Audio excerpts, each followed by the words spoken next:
Hello అందరికీ. నా పేరు సౌజన్య పతివాడ. ఈరోజు మీకు చెప్పబోయే కథ తపస్వి మనోహరం వ్యవస్థాపకులు శ్రీ కార్తీక్ నిమ్మగడ్డ గారు రాసిన నీది నాది ఒకటే కథ. చెప్పేది జాగ్రత్తగా వినండి. మీరంటే నాకు ఇష్టమే, కానీ అలా అని ప్రేమ అంటే ఏంటో నాకు తెలీదు. మీ మీద ఉంది ప్రేమ అని కూడా నేను అనుకోను. మీతో టైం స్పెండ్ చేయడం ఇష్టం, కానీ జీవితాంతం మీతో ఇలానే ఉంటాను అని నమ్మకం కూడా లేదు. ఇప్పటికైనా మారండి. నా గురించి ఎక్కువ ఆలోచించకండి. లైట్ తీసుకోండి. నాకు దూరంగా ఉండడం అలవాటు చేసుకోండి. మీ ప్రేమ పొందే అర్హత నాకు లేదు. కాస్త అటు ఇటుగా ఇదే విషయం అతనికి చాలాసార్లు చెప్పింది తను. నీకు అర్హత ఉందా లేదా అని నేను ఎప్పుడు ఆలోచించలేదు. ఇక నీకు నేనంటే ఇష్టం ఉందా లేదా అనేది కూడా ఆలోచించలేదు. జస్ట్ నాకు మిమ్మల్ని ప్రేమించడం తెలుసు. చెప్పాలి అనుకుంది సూటిగా చెప్పాడు అతను. ప్లీజ్ చెప్తే అర్థం కాదా? నన్ను ప్రేమించొద్దు. నేను మీకు బాధనే తప్ప సంతోషం ఇవ్వలేను అంటుండగా బాధ ఆమె గొంతును పట్టేసింది. నిజమే, బాధను తప్ప సంతోషం ఇవ్వలేను అనేదాన్ని. ఏ రోజైనా ఎందుకు ఇవ్వలేను, ఎలా ఇవ్వాలని ఆలోచించావా? లేదు. సర్లే, ఇక వదిలే. విరక్తిగా నవ్వాడు అతను. ఇంత బాధపడుతూ ఇంకా నా జీవితంలో ఎందుకు ఉండాలి అనుకుంటున్నారు? వెళ్ళిపోవచ్చు కదా, అసహనంగా అడిగింది ఆమె. ప్రేమిస్తున్నా కాబట్టి. ప్రేమ అంటే ఒక సంతోషంగా ఉండడమే కాదుగా అని తనకి తోచిందేదో చెప్పాడు అతను. వాళ్ళిద్దరి మధ్య ఈ మాటలు తూటాలై కాసేపు సాగాయి. ఎలా అయినా ఆమె జీవితంలో అతను అవసరం లేదు అని చెప్పాలని తాను, అవసరం కాదు, ఎలా అయినా ఎంత బాధ భరించైనా తాను జీవితంలో ఉంటే చాలు అనుకునే మనస్తత్వం అతనిది. సారీ, నేను మిమ్మల్ని బాధ పెడుతున్నానే బాధని నేను తట్టుకోలేకపోతున్నాను. కుదిరితే మళ్ళీ వచ్చే జన్మంటూ ఉంటే మీ ప్రేమ కోసమే పుడతాను అంది బాధగా తలదించుకొని. అంటే ఈ జన్మలో నాకు నీ జీవితంలో స్థానం లేదు అని చెప్తున్నావా అని సూటిగా అడిగాడు అతను. అలా అని కాదు అంటూ ఏదో సర్ది చెప్పాలి అనుకుంది, కానీ మాటలు రాక మూగపోయింది. ఆమెకే తెలియకుండా కన్నీళ్లు ఆమె చెంపలు తడిపేశాయి. ఆమె కన్నీళ్లు చూసిన అతను గుండె దిటువు చేసుకొని, సరే, నా ప్రేమతో నిన్ను సంతోషంగా ఉంచాలి అనుకున్నా, కానీ నా వల్ల నువ్వు బాధపడుతున్నావంటే నీ జీవితంలో నేనుండి ఉపయోగం లేదు. నేనే నీ జీవితం నుండి వెళ్ళిపోతా అని చెప్పాడు. అతని మాటలకి షాక్ అయిన ఆమె అది కాదు అని మాట్లాడుతూ ఉండగా చెయ్యెత్తి ఆమెని ఆపిన అతను, పర్వాలేదు, ఇప్పుడు మాత్రం ఏముంది, నేను నీకు మెసేజ్ చేయకూడదు, నువ్వు చేసే వరకు వెయిట్ చేయాలి. నాకు మాట్లాడాలనిపించినా కాల్ చేయకూడదు. నువ్వు మాట్లాడాలి అనుకుని చేస్తేనే నేను మాట్లాడాలి. నిన్ను చూడాలి అనుకోకూడదు, కలవాలి అనుకోకూడదు. అన్నీ నీకు అనిపిస్తేనే చేయాలి. ప్రతి క్షణం, ప్రతిరోజు, ప్రతిదానికి వెయిట్ చేస్తూ నీ జ్ఞాపకాల్లో బ్రతుకుతున్నా. ఇక నువ్వు దూరం అయితే ఆ వెయిటింగ్ ఉండదు. మామూలుగానే నీ జ్ఞాపకాలతో సంతోషంగా బ్రతుకుతా. నీకు కూడా నేను నీ కోసం ఎదురు చూస్తున్నా అనే భయం, బాధ రెండూ ఉండవు అని చెప్పాడు. అతని ఒక్కో మాట బుల్లెట్ లాగా ఆమె హృదయాన్ని గాయం చేస్తుంటే నిస్సహాయంగా, నా ఉద్దేశం అంటూ అతను కోపంగా చూడటంతో ఆగిపోయింది. ఈ క్షణం వరకు ఆ కళ్ళల్లో పిచ్చి ప్రేమ, ఆరాధన మాత్రమే చూసింది. ఇప్పుడు మాత్రం బాధతో పాటుగా కోపం, అసహ్యాన్ని కూడా చూస్తుంది. ప్లీజ్, ఇక ఇవన్నీ వద్దు. నేనేం బాధతో ఇదంతా చెప్పడం లేదు. అనవసరంగా ఇలా కలిసి ఉంటూ బాధపడడం కంటే దూరంగా ఉండి జ్ఞాపకాలతో సంతోషంగా ఉండడం మంచిది. ఇలా విడిపోతే ఈరోజు కాకపోతే జీవితంలో మళ్ళీ మనం ఎప్పుడైనా అనుకోకుండా కలిస్తే కనీసం స్నేహితులుగానైనా మాట్లాడుకునే అవకాశం ఉంటుంది. మన పరిచయం ఒక అందమైన అనుభూతిగా మిగిలిపోతే చాలు అని చెప్పాడు. అతని జీవితంలో అంగీకరించలేక, అలా అని అతన్ని వదులుకోలేక ప్రతి క్షణం సతమతమవుతూ ఉండే ఆమె, అతనే ఆమె జీవితం నుండి వెళ్ళిపోతా అనేసరికి ఇష్టం అయిష్టం ఏదైనా ఇక తప్పదు అనుకొని సరే అంది. వారి బంధంలో ఇద్దరికీ అదే ఆఖరి క్షణం. ఇది ఊహించిన రోజే, కానీ ఇలా కాదు. అయినా తేడా ఏముందిలే. నిన్నటి వరకు నిన్ను ప్రేమించా, ఇప్పుడు నీ జ్ఞాపకాల్ని ప్రేమిస్తా. ఆమెకి ఆఖరిసారి పంపిన మెసేజ్ ఫోన్లో చూసుకున్నాడు. అలవాటు లేకపోయినా మనసులో బాధ, పొంగుకొచ్చే కన్నీళ్లను ఎలా ఆపాలో తెలియక గమ్యం లేకుండా కార్ డ్రైవ్ చేస్తూ, ఒక చేతిలో బీర్ బాటిల్ పట్టుకొని తాగుతూ, ఆపలేని ఆలోచనలకి తగ్గ వేగంతో కార్ నడుపుతూ వెళ్తున్నాడు. అంతలో ఎదురుగా ఏదో ఆకారం కార్కి అడ్డంగా వస్తూ ఉండడం గమనించి సడన్ బ్రేక్ వేసి కార్ ఆపాడు. దిగి వెళ్ళి తిట్టాలి అనుకొని కార్ డోర్ ఓపెన్ చేసి చూస్తే ఎదురుగా వచ్చింది ఓ యువతి. బిగ్గరగా ఏడుస్తున్నట్టు తెలుస్తుంది. వెనక ఎవరన్నా ఉన్నారా అని చూశాడు. ఎవరూ లేరు. వచ్చిన యువతి కార్ మీదకి ఎక్కి 2 చేతులతో ముఖం దాచుకొని ఏడవడం చూసి డోర్ క్లోజ్ చేసి చేతిలో బీర్ బాటిల్తోనే ఆమె పక్కకి వెళ్ళాడు. మనసులో బాధని తట్టుకోలేక ఎక్కడ ఎలా ఉంది అనే స్పృహ కూడా లేకుండా ఏడుస్తుంది అని అర్థమయ్యి, మీ ఆడవాళ్ళకున్న అడ్వాంటేజ్ ఏంటో తెలుసా? మీరెప్పుడైనా ఎక్కడైనా ఏడవచ్చు, కానీ మాకు ఆ అవకాశం లేదు. కాదని ఏడిస్తే ఆడంగి వెధవా అంటారు అన్నాడు ఆమె పక్కకి వెళ్ళి కార్కి ఆనుకొని నిలబడి. అప్పటిదాకా తన పరిస్థితిపై స్పృహ లేని ఆమె పక్కన ఒక మగ గొంతు వినపడేసరికి ఉలిక్కిపడి పక్కకు చూసింది.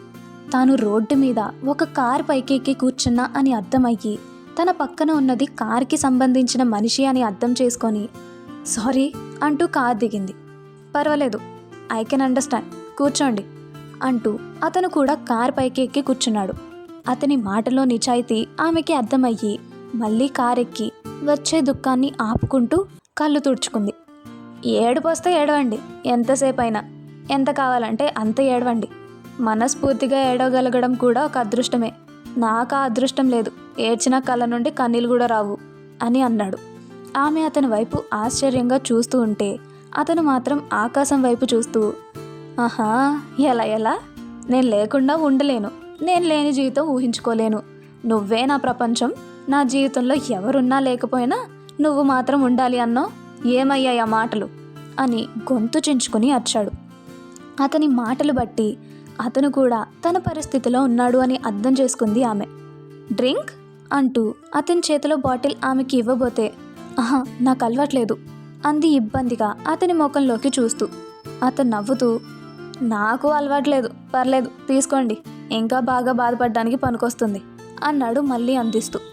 ఏమనుకుందో ఏమో బాటిల్ తీసుకొని సిప్ చేసింది. మొదట చేదనిపించింది, మళ్ళీ తాగుతుంటే పెళ్ళయి భర్తతో సమస్య అయితే ఇలా ఏడుస్తూ లేదా అమ్మా నాన్నతో గొడవలై రావడం అయితే అయి ఉండదు. నమ్మిన మనసు దారుణంగా మోసం చేస్తే తట్టుకోలేక ఇలా వచ్చుంటారు అన్నాడు కార్ దిగి డోర్ దగ్గరికి వెళ్ళి సీట్లో ఉన్న మరో 2 బీర్ బాటిల్స్ తీసుకొని వస్తూ. ఆన్లైన్లో పరిచయం, ప్రేమించాను అన్నాడు. నేను అతని మాటలు నమ్మాను. నేను ఉండేది వేరే ఊర్లో. ప్రతివారం అతను నా కోసం లేదా నేను అతని కోసం వస్తూ వెళ్తూ ఉండేవాళ్ళం. కొన్ని రోజుల నుంచి అతని ప్రవర్తనలో కాస్త తేడా, కలవడం కొంచెం తగ్గించాడు. సర్లే, ఏదో వర్క్ టెన్షన్లో ఉన్నాడు కదా అనుకున్నా. కానీ నెల నుండి ఫోన్లో మాట్లాడడం కూడా బాగా తగ్గింది. అందుకే సర్ప్రైజ్ ఇచ్చినట్టు ఉంటుంది, ప్రాబ్లం ఏంటో తెలుస్తుంది అని వచ్చాను. కానీ అంటూ ఆగిపోయింది. ఇంకో అమ్మాయితో ఉన్నాడా? చాలా క్యాజువల్గా అడిగాడు అతను. నీకెలా తెలుసు అన్నట్టు షాక్ అయి చూసింది. స్మోక్ చేస్తే మీకేం ప్రాబ్లం లేదు కదా అంటూ లైటర్ తీసి వెలిగించుకొని, సో అది చూసి బాధతో ఏడ్చుకుంటూ వచ్చేశారు అంతేనా అని అడిగాడు. లేదు, అక్కడే ఇద్దరిని చావగొట్టి వచ్చాను. నాకు కరాటేలో బ్లాక్ బెల్ట్ ఉంది అని ఆమె చెప్పేసరికి తాగుతున్నవాడల్లా వాట్ అన్నాడు నవ్వుతూ. మరి కోపం వచ్చింది, అందుకే కొట్టా, అలా వదిలేయాలా అంటూ ఆమె కోపంగా అడిగేసరికి వదిలేయాలంటే నన్ను కొట్టేటట్టున్నారుగా అన్నాడు నవ్వుతూ సిగరెట్ తాగుతూ. మీ స్టోరీ ఏంటి? బీర్ సిప్ చేస్తూ అడిగింది తను. ఏం లేదు, కలిసి ఉండలేము, తనకు నా మీద ప్రేమ లేదు, నా ప్రేమ అవసరం లేదు, అందుకే తన లైఫ్ నుండి బయటకు వచ్చేసా అని సింపుల్గా తేల్చి చెప్పాడు అతను. ఏ లవ్ స్టోరీలో అయినా కలిసి ఉన్నప్పుడు విడిపోయినప్పుడు ఒక్కరే ఎందుకు ఎక్కువగా ప్రేమ కోసం ఎక్కువ తపన పడతారు? ప్రతి చిన్న విషయానికి ఎక్కువ సంతోషపడతారు. అలాగే సమస్య అయితే ఎక్కువ బాధపడతారు. రెండో వారి దగ్గర అలా ఎందుకు ఉండదు? ఆకాశంలో చుక్కల్ని చూస్తూ అంది ఆమె. ప్రతి లవ్ స్టోరీ ఏమో తెలియదు కానీ చాలా కథల్లో అంతే. కారణం రెండో వ్యక్తి కంటే మొదటి వ్యక్తి స్వచ్ఛంగా ప్రేమని ప్రేమలా ప్రేమించడం అని తన అనుభవంతో చెప్పాడు అతను. నిజంగా అసలు ప్రేమ అంటూ ఉందంటారా అని ఆమె అడిగేసరికి, లేదని ఎలా అనగలం? మనం ప్రేమించిన వాళ్ళు దూరమైనంత మాత్రాన ప్రేమ లేదంటారా? మన అమ్మా నాన్నల ప్రేమ, స్నేహంలో ప్రేమ, తోబుట్టువుల్లో ప్రేమ, మన చుట్టూ రకరకాల బంధాల్లో ప్రతి దానిలో ప్రేమ ఉంది. జస్ట్ మన కేసులో మనం రాంగ్ పర్సన్స్ని లవ్ చేసాం అంతే అని చెప్పాడు. అతని మాటలకి గట్టిగా నవ్వుతూ, మాటలు బాగానే చెప్తున్నారు, ఈ మాటలకే తను మీకు పడిపోయి ఉండాలే అంది వెటకారంగా. మాటలు కాదు నిజాలు. అయినా ఇప్పుడు మనం ఉన్న పరిస్థితికి మాటలు కాక ఇంకేం చేయగలం, ఏడ్చి బాధపడి ఏం సాధించగలం అని అడిగాడు. అతని ప్రశ్నకి ఫ్యూ సెకండ్స్ థింక్ చేసిన ఆమె, నిజమే, అక్కడ వాళ్ళు వాళ్ళ లోకంలో సంతోషంగా ఉంటారు, మనమే ఇలా రోడ్డు మీద కూర్చొని బాధపడుతున్నాము అని అంది. నిజమే, మనం బాధపడతామని తెలిసి మనల్ని బాధ పెట్టిన వాళ్ళ కోసం మనం ఎందుకు బాధపడాలి? మన ప్రేమ విలువ తెలియని మనుషులకి మనం ఎందుకు విలువ ఇవ్వాలి? మనం సంతోషంగా ఉందాం. మనం ఉన్నంతకాలం వాళ్ళని సంతోషంగానే ఉంచాం కదా, విడిపోయి మనం ఎందుకు బాధపడాలి? బాధపడాల్సిన వాళ్ళు వాళ్ళే కదా అని అడిగాడు అతను. అంటే అని అడిగింది బాటిల్ పక్కన పెడుతూ. లెట్ సెలబ్రేట్ ఆ బ్రేకప్ పార్టీ అన్నాడు బాటిల్ పైకెత్తి. మీరు భలే మాట్లాడుతున్నారు అంది ఆమె. మొదటిసారి చిరునవ్వు తొంగి చూసింది ఆమె ముఖంలో. ఇవన్నీ మీకు చెప్తున్నా కానీ నాకు నేనే చెప్పుకుంటున్నాను, థ్యాంక్స్ అన్నాడు మరో బాటిల్ ఆమెకి ఇస్తూ. థ్యాంక్స్ నేను చెప్పాలి. నిజం చెప్పాలంటే మీ కారు కింద పడి చచ్చిపోవాలి అనుకున్నా, కానీ అని ఆమె మాట్లాడుతూ ఉండగా, నా కార్ బ్రేక్స్ బాగా పనిచేసాయి అన్నమాట. అయినా ప్రేమించిన వాళ్ళు లేకపోతే బ్రతకలేక చావాలని చేస్తామని మనం అనుకుంటాం, కానీ నిజం చెప్పాలంటే వాళ్ళకంత సీన్ లేదు.